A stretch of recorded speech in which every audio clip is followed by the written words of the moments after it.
안녕하세요. 저 오늘 조금 비가 떨어지고 있습니다. 그래서 여러분들 오늘 좀 기분이 울적하실 수도 있는데요. 선생님도 오늘 조금 눈에 갑작스러운 일이 있어서 조금 병원에 다녀왔습니다. 이번 일을 좀 겪으면서 느낀 거는 여러분들도 선생님처럼 아프면 병원에 바로 가셔야 된다는 겁니다. 아시겠죠? 자, 우리 지난 시간에 선생님이 얘기 못한 게 있어서 대통령제 부분 먼저 마무리하고 시작하도록 하겠습니다. 우리가 의원내각제 같은 경우에는 국가원수랑 행정부 수반이 다르다고 했었어요. 국가원수는 대통령이 있거나 왕이 있는 경우 이때 국가원수라고 얘기했었고, 다만 실질적인 권한은 행정부 수반인 총리가 가지고 있다라고 얘기 드렸습니다. 그래서 둘은 다르다라고 얘기를 드렸는데, 우리 대통령제에서는 국가원수랑 행정부 수반이 같습니다. 그래서 국가원수가 대통령이고요, 행정부의 우두머리도 대통령입니다. 그래서 이 점 참고하시면 되겠다라는 거. 그래서 국가원수랑 행정부 수반이 동일하다라고 하면은 무조건 대통령제라고 여러분들 일단은 기억하시면 되겠습니다. 자, 그러면 우리가 우리나라의 정부 형태에 대해서도 한번 보도록 할 건데요. 우리가 한국사 시간에 여러분들 작년에 배웠던 내용이지만 아마 근현대사 부분, 특히 현대사 부분이어서 여러분들이 빨리 넘어갔을 수도 있습니다. 그래서 오늘은요, 우리 정부 형태와 관련해서 어떤 변화가 우리나라에 있었는지 한번 살펴보도록 하겠습니다. 여기는 바로 국회입니다. 자, 여러분 이런 얘기를 많이 하셔요. 선생님, 국회랑 의회랑 다른 게 뭐죠? 라고 얘기를 하는데, 자, 국회는요, 우리나라 의회의 이름이 국회입니다. 그래서 다른 나라에는 의회의 이름이 굉장히 많은데 이 중에 국회가 있다라는 거. 그래서 의회의 이름이 국회다라는 거 헷갈리시면 안 됩니다. 자, 그러면 오늘 정부 형태의 변화는요, 갑자기 보기만 해도 놀라실 수도 있는데요. 맞습니다. 우리 오늘은요, 헌법의 변화에 대해서 한번 보도록 하겠습니다. 선생님, 왜 정부 형태 변화인데 왜 헌법이 변하는 걸 봐야 되죠? 라고 할 수 있는데, 자, 우리 헌법 예전에 배웠을 때 어떤 내용이 있었냐? 자, 정부 그리고 이 국가기관의 운영에 대한 내용이 어디 있었다? 헌법에 있었습니다. 그래서 여러분들 보시면 국회는 몇 명이고 행정부는 어쩌고 사법부는 어쩌고 이런 내용들을 여러분들 지금 헌법 교과서 맨 뒤쪽 210쪽 라인부터 있었습니다. 그래서 그 부분 여러분 꼭 확인하시면 되고요. 자, 아무튼 이 정부 형태가 헌법에 담겨 있기 때문에 여러분들 마음대로 쉽게 바꿀 수가 없습니다. 그렇기 때문에 국회의원들이 원한다고, 국회의원님들께서 원하신다고 바로 바꿀 수 있는 게 절대 아닙니다. 그래서 헌법을 반드시 바꿔야만 한다라는 거. 그러다 보니 여러분, 개헌을 하자, 개헌 논의 이런 식으로 여러분들 2018년까지 아마 나왔을 것 같습니다. 그래서 이 점 참고하시면 되고요. 자, 그래서 개헌이란 말 자체가 뭐다? 헌법을 개정했구나, 개정 헌법이구나 라는 거 여러분들 파악해 주시면 되겠습니다. 자, 제헌 헌법은 여러분 가장 처음 만들었던 헌법을 제정했을 때 헌법입니다. 근데 우리나라는요, 의원내각제 요소를 가미한 대통령제입니다. 그래서 대통령제긴 한데 의원내각제적 요소를 조금 플러스했다라는 겁니다. 자, 그랬고 이때는 의회에서 대통령을 뽑았다가 1차 개헌 때 대통령 직선제라고 해서 여러분들이 직접 손으로 뽑게 됩니다. 이때 당시만 해도 만 20세 정도였던 걸로 저희는 알고 있습니다. 점차 가면서 선거권이 내려왔고 지금은 만 18세 이상의 성인 남녀면 만 18세 이상의 남녀면 모두 참여가 가능하다라는 거죠. 그러다가 이승만 정권이 독재를 일삼다가 4.19 혁명으로 물러나게 됩니다. 그러면서 제2공화국이 들어서는데 이때 장면 내각이 들어섭니다. 그래서 우리 내각 어디서 배웠습니까? 그렇죠. 의원내각제 정 요소에서 우리 배웠었는데 이때는 의원내각제가 채택이 돼서요, 장면 내각과 윤보선 대통령이 같이 있었습니다. 이때 실권은 장면 내각이 총리인 장면이 가지고 있었던 거죠. 1960년이었습니다. 요 부분은요, 여러분 오늘 하는 분은 교과서 48, 50 그리고 선생님이 드렸던 학습 노트 부분을 잘 보시기 바랍니다. 그래서 요 세 가지를 같이 한번 보도록 할 거고요. 자, 제5차 개헌 그러다가 몇 년 되지 않아서 5.16 쿠데타가 일어납니다. 이때 박정희 등 군부 세력이 이제 실권을 장악하게 되면서 이제 장면 내각은 붕괴가 되고요. 그 이후에 대통령제가 다시 한번 돌아오게 됩니다.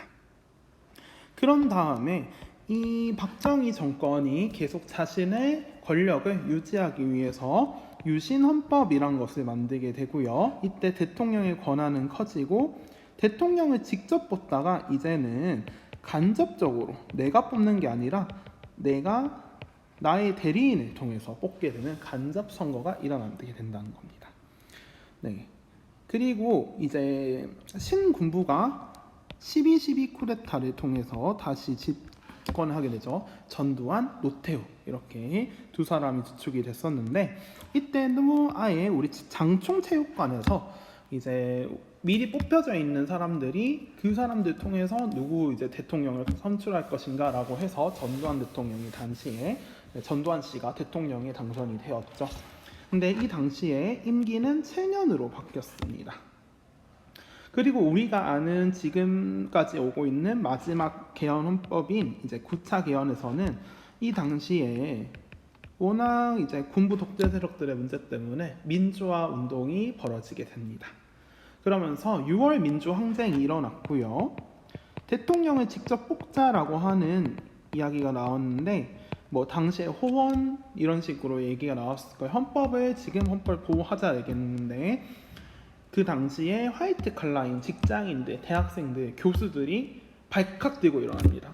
우리의 손으로 대통령을 뽑을 수 있게 해주세요 라고 강력하게 요구를 하기 시작했고 이 민주항쟁을 통해서 노태우 씨가 6.29 선언을 하게 됩니다.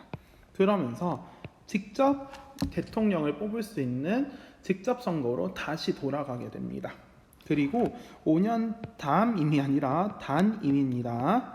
그래서 5년 동안 한 번만 이제는 여러 번 대통령을 하는 게 아니라 5년 동안 한 번만 할 수 있다라는 거. 한 번 하는데 임기가 5년인 대통령이라는 거죠.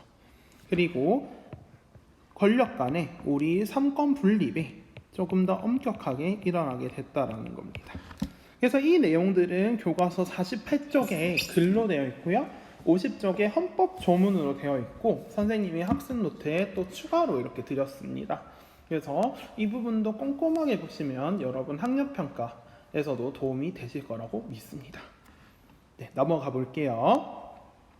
자, 우리나라 정부 형태 특징입니다. 앞에서도 얘기했지만 그래도 다시 정리를 한번 해보도록 하죠. 자, 우리나라는요 의원 내각제 요소를 가미한 대통령제입니다. 그래서 대통령제긴 한데 여기에 의원 내각제적 요소가 들어가 있다라는 겁니다. 그래서 주된 것과 부수적인 것이 뭔지 여러분들 정확하게 파악하셔야겠습니다.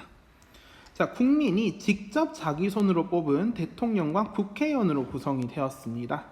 요거는 여러분들 만 18세 이상이면 모두 참여하실 수가 있습니다. 자, 그리고 대통령은 아까 전에 언급했다시피 국가의 가장 큰 어른이기도 하면서 행정부의 넘버원이라고 얘기했었습니다. 그래서 요거는 대통령제의 성격을 가지고 있다라는 거고요. 그러다 보니 의회가 행정부를 불신임할 수 없고 대통령도 국회 예산을 할 수가 없습니다. 그래서 의원 내각제에서 있던 게 없다라는 거죠. 의원 내각제는 있지만 우리나라는 없습니다.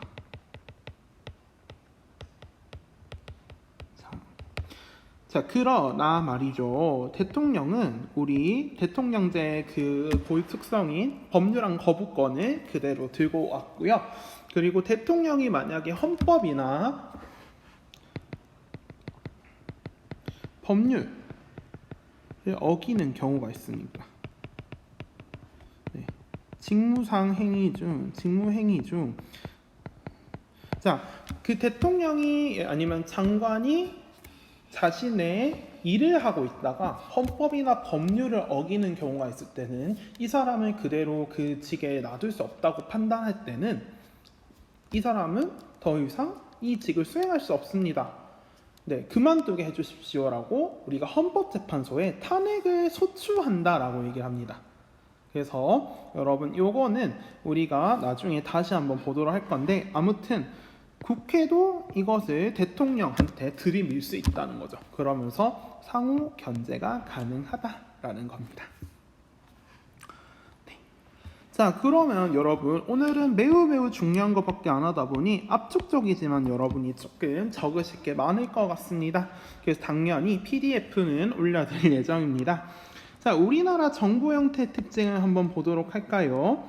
자, 우리나라 정부 형태에서 보이는 의원 내각제 요소는 뭔지 요거는 무조건 나오는 것들입니다. 여러분 학평에서도 나오고요. 심지어 모의평가 수능에서도 나올 수 있고요.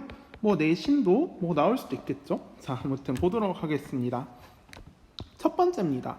자, 국무총리라는 존재 자체부터 의원 내각제적 요소입니다. 여러분은 총리 어디 있었습니까? 그렇죠. 의원 내각제에 있었죠. 그래서 우리나라 같은 경우에 넘버 2를 국무총리라고 얘기하는데, 이 국무총리는요, 국회가 동의한 다음에 대통령이 임명하는 방식으로 이루어집니다. 자, 그리고 우리 이 국무회의가 있다라는 게 또 한 가지 포인트입니다. 국무회의가 헌법에 존재하는 기관이라는 거, 여러분 요거. 네.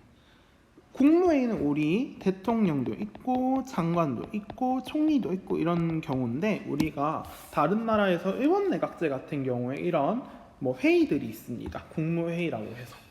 네. 비슷한 유의 이제 회의들이 있습니다. 그래서 요거 역시 의원 내각제적 요소로 볼 수 있다. 그리고 여러분 많이 보셨던 거예요. 자, 국회의원이 국무총리도 맡을 수 있고 장관을 함께 맡을 수 있다라고 얘기했습니다. 그래서 겸직은 함께 맡는다라는 뜻입니다. 그래서 겸직 가능하다라는 거고요. 그리고 국회가 아까 전에도 얘기했지만 탄핵 소추권이 예를 들어서 총리나 장관들이 예를 들어서 문제를 일으킨다 하면은 대통령에게 이 사람 좀 그만 일하게 자르세요라고 해임을 건의할 수 있습니다. 단순히 건의기 때문에 여러분 이거는 해달라는 거지 해라가 아닙니다. 머스트가 아니에요. 그래서 요거는 한번 보시면 되고, 또 여러분 행정부가 법률안을 제출할 수 있다는 거 우리 의원 내각제에서 권력 융합적인 이유로 하나를 뽑았었습니다. 여기서도 나오네요.